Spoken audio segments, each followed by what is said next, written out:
여러분 안녕하십니까? KBS 아메리카 뉴스. 오늘은 한국에서 치러진 재보선 개표 결과부터 전해드립니다. 새로운 서울 부산시장에 국민의힘 오세훈, 박형준 후보가 당선됐습니다. 두 지역 모두 표차가 크게 나서 국민의힘 압승, 더불어민주당 참패로 평가됩니다. 이화진 기자입니다. 이변은 없었습니다. 최종 투표율 58.2%를 기록한 서울시장 선거의 경우 국민의힘 오세훈 후보가 18.32%포인트 차로 민주당 박영선 후보를 크게 따돌렸습니다. 오세훈 후보는 최종 57.5% 득표율을 기록한 가운데 서울 25개 자치구 모두에서 약진해 280만에 가까운 표를 얻었습니다. 최종 투표율 52.7%를 기록한 부산시장 선거에서도 국민의힘 박형준 후보가 62.67%를 득표하면서 민주당 김영춘 후보를 28.25%포인트 차로 압승을 거뒀습니다. 서울시장 선거보다 후보 간 득표율을 더 벌린 박 후보도 부산 16개 모든 자치구에서 우세한 득표율을 보였습니다. 국민의힘 두 후보가 오차 범위 밖에서 민주당 후보에 우세했던 여론조사의 민심이 실제 투표에서도 확인된 겁니다. 울산 남구청장과 경남 의령 군수 등 기초단체장 재보궐선거에서도 각각 국민의힘 서동욱, 오태한 후보가 당선되면서 보수 강세 지역임을 확인했습니다. 광역 기초의원 선거에선 국민의힘이 절반 넘게 차지했습니다. 이 가운데 호남과 경남 지역을 제외한 수도권과 충청권 의석 7개는 모두 국민의힘 후보가 가져갔습니다. KBS 뉴스 이화진입니다. 재보선 개표 결과는 오늘 KBS 9시 뉴스에서 더 자세히 전해드리겠습니다. 다음 소식입니다. 앤서니 파우치 국립알레르기 전염병 연구소장이 코로나19 상승세가 심상치 않다며 지금 미국이 위기에 처해 있다고 경고했습니다. 김경일 기자가 보도합니다. 앤서니 파우치 소장은 아직 코로나19 승리를 선언하기는 이르다고 강조했습니다. 쉽게 급상승할 수 있어 지금도 이 나라는 위기에 처해 있다고 경고했습니다. It's inching up from 30,000 to 40,000 to 60,000 a day. If it really takes a turn and starts surging up, that's what we would consider. We're really on the brink of a surge. 코로나 백신 공급으로 텍사스는 마스크 착용 의무화를 철회했고 애리조나는 마스크 착용을 권고하지만 의무화는 해제했습니다. 엘라바마도 이틀 후인 오는 9일부터 마스크 착용 의무화를 해제할 방침입니다. 사우스캐롤라이나는 마스크 착용 의무화를 해제했지만 식당에서의 마스크 착용을 권장하고 있습니다. 파우치 소장은 코로나19 4차 재확산이 시작되면 의료 체계는 붕괴되고 사람들의 심리적 공포와 상실감은 더욱 크게 다가올 거라고 지적했습니다. Several of the states are pulling back on mask mandates. They're pulling back on restrictions on capacity for restaurants and bars. It is premature to declare a victory. 의료 전문가들의 조언을 정리하면 코로나19 감염자가 무증상으로 여러 사람을 만나 감염시키고 이렇게 감염된 사람이 또 다른 사람을 감염시켜 결국 가족과 타인의 생명을 위협할 수 있다며 책임감 있게 방역 지침을 따라줄 것을 당부했습니다. So you got to think not only to protect yourself, you've got to think of the responsibility you have to society. 조 바이든 대통령과 의료 전문가들은 최근 코로나19 재확산과 변이 바이러스 발생에 따라 각 주정부에 경제 재개방을 너무 서두르지 말 것과 마스크 착용 의무화 규정을 완화하지 말 것을 당부했습니다. KBS 뉴스 김경일입니다. 최근 백신을 접종한 사람들의 방역 절차를 간소화하자는 백신 여권 도입을 놓고 찬반 논란이 뜨겁습니다. 지금 시점에서 반드시 필요하다는 찬성과 사생활 침해다라는 반대가 맞서고 있습니다. 이유수 기자가 짚어봤습니다. 백신 접종 사실을 문서나 전자상으로 증명해 불필요한 방역 절차를 간소화시키는 백신 여권. 백신 보급과 접종률이 늘어나며 백신 여권 도입 여부에 대한 찬반 논란도 이어지고 있습니다. 국가 간 자유로운 이동을 보장하는 국제적인 백신 여권 도입은 아직 논의될 단계는 아닙니다. 하지만 국가별로 도입해 자국 내에서 활용하는 방안에 대해서도 이견이 분분합니다. 백악관은 연방정부 차원의 백신 여권 도입은 없을 것이라고 밝혔습니다. 팬데믹 사태로 타격을 받은 여행, 항공업계의 재도약을 위해 유럽연합이 도입을 추진하고 있는 것과는 상반되는 입장입니다.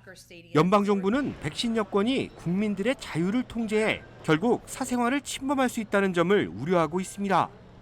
특히 보수 진영을 중심으로 거부감이 높게 나타나고 있는데 텍사스와 플로리다, 미시시피주에서는 접종 증명 요구를 금지시키는 행정명령까지 내려졌습니다. 트럼프 전 대통령은 백신 여권에 반대하지 않는 선출직 공무원들은 다가오는 중간선거에서 쫓아낼 것이라고 밝히기도 했습니다. 세계보건기구 역시 백신 여권 도입에 대해 아직 회의적인 입장입니다. 국가 간 이동에 백신 여권을 도입하는 것은 시기상조라는 것인데 백신 접종자들이 바이러스를 전파하지 않을 가능성에 대해 충분히 검증된 바가 없다는 것이 주된 이유입니다. 백신 여권 도입을 찬성하는 쪽은 민간 기업 중심입니다. 애플리케이션 형태로 개발이 가능하기 때문에 이에 대한 연구와 개발이 점차 활성화되고 있습니다. IBM사가 개발한 백신 여권은 이미 뉴욕주의 결혼식과 콘서트 입장에서 활용되고 있습니다. 대학가 역시 백신 여권 도입을 지지하고 있습니다. 브라운 대학교와 코넬 대학교는 올 가을 학기부터 수강생들에게 백신 접종 증명을 요구할 방침이라고 밝혔습니다. 스포츠 경기장 입장에도 백신 여권이 활용될 가능성이 높습니다. 마이애미 히트 구단은 NBA 역사상 처음으로 백신 접종자용 관람석을 별도로 운영합니다. 백신 여권 개발은 백신 보급 가속화에 따라 자연스레 추진되고 있는 현상입니다. 하지만 국가 간 자유로운 이동을 보장하는 수준의 도입에는 상당한 시일이 걸릴 것이라는 전망입니다. KBS 뉴스 이우수입니다. LA 카운티 셰리프가 골프 황제 타이거 우즈의 차량 전복 사고의 원인으로 브레이크가 아닌 가속 페달을 밟으면서 발생한 과속으로 결론지었습니다. 박시몬 기자가 보도합니다. 지난달 24일 자동차 전복 사고를 낸 타이거 우즈의 사고 원인에 대해 LA 카운티 셰리프국이 과속으로 결론지었습니다. 오늘 오전 LA 카운티 셰리프 비아누에바 국장은 기자회견을 통해 우즈 전복 사고의 주요 원인은 커브길에서 브레이크를 밟지 못해서 일어난 일이라고 발표했습니다. The primary causal factor for this traffic collision was driving at a speed unsafe for the road conditions and the inability to negotiate the curve of the roadway. Estimated speeds at the first area of impact were 84 to 87 miles per hour, and the final estimated speed when the vehicle struck the tree was 75 miles per hour. 이와 함께 경찰 당국은 브레이크를 밟은 흔적은 찾지 못했으며 가속 페달을 밟은 기록은 찾았다고 덧붙였습니다. 사고 현장의 제한 속도는 45마일로 사고 다발 지역입니다. LA 카운티 셰리프는 또 사고 당시 우즈가 약물이나 술에 취해 있었다는 증거가 없었기 때문에 혈액 검사를 위한 영장을 신청하지 않았다고 밝혔습니다. 또 심각한 부상을 입은 운전자에게 음주 검사를 하는 것은 바람직하지 못했기 때문이라고 설명했습니다. 이와 더불어 이 같은 사고 상황이었다면 누구에게나 같은 조치를 취했을 것이라면서 우즈가 특혜를 받았다는 추론은 틀린 것이라고 못 박았습니다. 우즈는 현재 플로리다 자택에서 회복 중이며 트위터를 통해 사고 당시 도와준 모든 사람들에게 감사의 뜻을 표했습니다. KBS 뉴스 박시몬입니다. 뉴욕주가 합의한 새 회계연도 예산안에 서류 미비자 등에게 개인당 최대 28,600달러의 실업수당을 지원하는 방안이 포함됐습니다. 제휴사 뉴욕 KBTV가 보도합니다. 앤드류 쿠오모 뉴욕주지사는 총 2,120억 달러의 2022 회계연도 예산안은 부유층 증세를 통한 약 40억 달러 추가 세수 확보로 팬데믹으로 타격을 입은 계층을 지원하는 데 중점을 두고 있다고 밝혔습니다. 예산안에는 연방정부의 재정적 지원 혜택을 받지 못한 서류 미비자와 전과자를 지원하기 위한 제외된 근로자를 위한 기금 21억 달러가 포함됐습니다. 이 기금이 최종 예산안에 포함되면 뉴욕주에서 27만 5천 명의 서류 미비자와 전과자가 혜택을 받게 될 전망입니다. 수혜자는 2020년 3월 27일부터 7월 31일까지의 실업수당 명목으로 600달러를 소급 적용받게 되며 2020년 9월 1일부터 2021년 9월 6일까지 매주 300달러를 지원받는 등 개인당 최대 28,600달러를 지원받을 수 있습니다.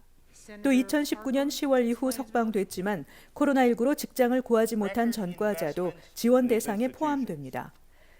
합의안에 따르면 학교 지원 295억 달러, 보육 지원 24억 달러, 공공과 민간 녹색 경제 투자 290억 달러, 소기업에 10억 달러 등을 지원합니다. 또 소규모 랜드로드 지원을 위해 6억 달러가 배정됐고 연 25만 달러 미만의 소득자에 대해서는 재산세를 감면하며 포괄적인 요양원 개혁을 시행하는 내용도 예산안에 포함됐습니다. 미국에서 두 번째로 가장 큰 LA 통합교육부가 다음 주부터 대면 수업을 재개한다고 발표했죠. 하지만 일부 다른 지역 교육부들은 상황에 따라 대면 수업을 재개하지 않고 있는데요. 오는 가을 학기부터는 캘리포니아주 내 모든 학교들이 의무적으로 정상 수업을 재개할 것으로 보입니다. 앞서 어제 4단계 위험 등급을 오는 6월 15일을 기해 모두 폐지하겠다고 선언한 게빈 뉴섬 주지사. 이후부터는 모든 학교들이 안전하게 학생들을 등교시킬 수 있는 장애 조건이 사라진다는 점을 분명히 했습니다. On June 15th, we anticipate there'll be no barrier to getting all of our kids safely back, not just K through 12, community colleges, including institutions of higher learning. 다시 말해 캘리포니아 주 내 모든 학교들이 늦어도 가을까지는 모두 문을 열도록 하겠다는 것입니다. 현재의 권고 수준이 아니라 의무적인 지침임을 강조한 것으로 뉴섬 주지사는 필요하다면 주지사 권한을 포함해 추가적인 방법까지 고려할 것이라고 밝혔습니다. 학교 의무 정상화에 주 정부와 주지사의 권한은 제한적입니다.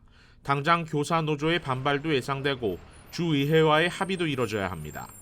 하지만 학교 오픈을 원하는 지역사회 여론과 주지사의 확고한 입장으로 봤을 때 6월 15일을 기점으로 전면적인 경제 정상화가 이뤄질 경우 이후에 교육계가 가을 학기 등교를 거부할 명분은 사라질 것으로 보입니다.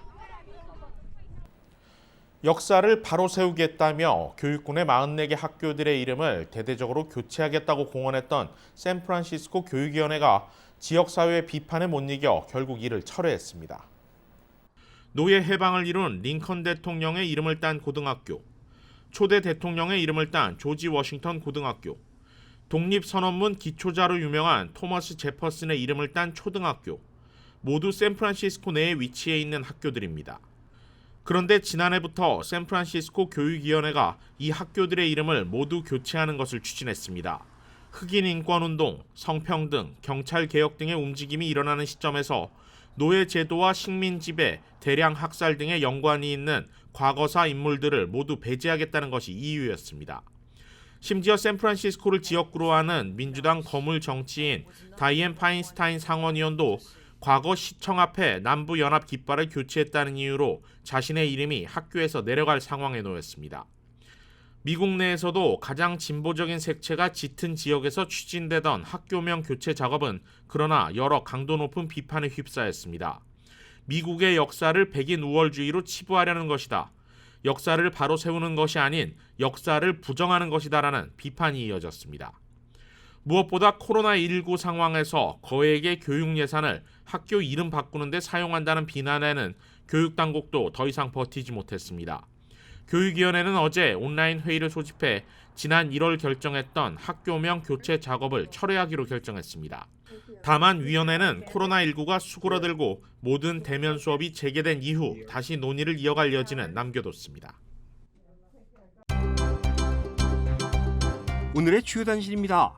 몬트레이 파크의 한 식당에서 총격 사건이 발생해 아시안 남녀 2명이 사망했습니다. 몬트레이 파크 경찰국은 어제 저녁 6시 30분쯤 갈베이 애비뉴 선상에 자리한 식당에서 총격 사건이 발생했으며 용의자는 30, 40대 아시아계 남성이라고 밝혔습니다. 한미 치안협회 벤박 회장이 LA시 보건위원회 커미셔너에 임명됐습니다. LA시 보건정책 자문기관인 LA시 보건위원회는 각 지역구 시의원들이 추천한 15명의 위원들이 활동하며 벤박 신임 커미셔너는 12지구 존리 시의원의 추천으로 임명됐습니다. 오늘부터 오는 토요일까지 LA 한인타운 서울국제공원에서 무료 백신 접종이 이루어집니다. 백신은 하루 200명씩 오전 9시부터 오후 3시까지 선착순으로 접종되며 50세 이상 백신 접종 대상자는 누구나 이용할 수 있습니다. LAPD가 소속 경관들을 대상으로 백신 접종을 진행하고 있습니다. LAPD는 현재까지 6,000명에 가까운 경관들이 1회 접종을 마쳤으며 2회 접종을 마친 경관은 3,700여 명에 달하고 있다고 밝혔습니다. 영국이 젊은 층을 대상으로 아스트라제네카 백신 사용을 제한했습니다. 아스트라제네카 백신 2천만 회 접종 후 79명의 접종자들에게 희귀 혈전이 발생했고 19명이 사망했기 때문입니다. 영국은 아스트라제네카 백신은 30살 미만에게 적합하지 않을 수 있다고 보고 있습니다. KBS 아메리칸 뉴스 마칩니다. 고맙습니다.